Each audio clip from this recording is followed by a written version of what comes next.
Let's talk honestly for a minute. Have you ever looked at certain women and thought, what exactly are they doing differently? Because sometimes, if we're being real, it's not like they're more beautiful than you. It's not like they're smarter than you. And yet, they're the ones being chosen. They're the ones in the rooms you want to be in, living the kind of life you've imagined for yourself.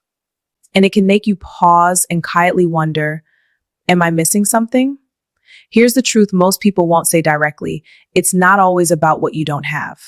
Sometimes it's the small, everyday patterns, the way you respond, the way you attach, the way you see yourself that subtly communicate something to the kind of man you want. Point one, you're quietly hoping he'll elevate you. This doesn't always look obvious. It's not like you meet a wealthy man and say, I want you to change my life.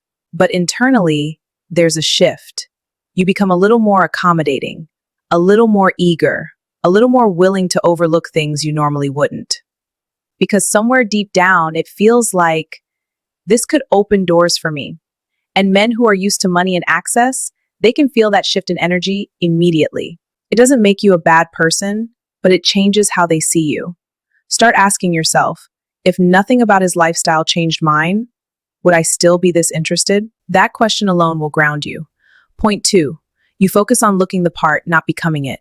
You invest in your appearance, and that's beautiful, but sometimes the focus stops there.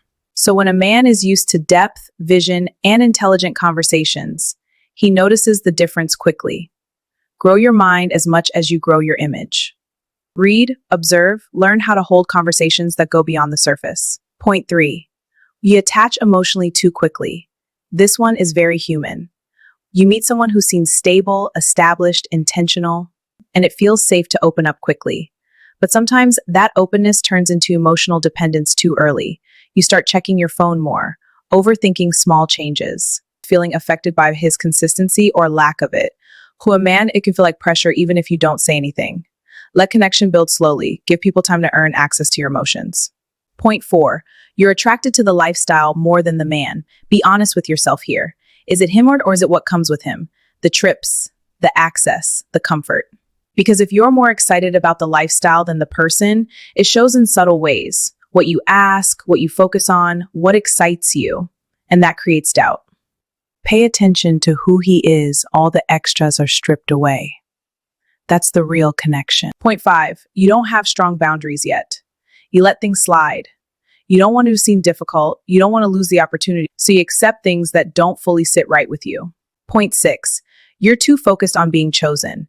You're watching his actions closely, analyzing what he says, hoping you're doing things right. But in that process, you stop asking the most important question. Do I actually want this? When your focus is only on being chosen, you lose your position in the dynamic.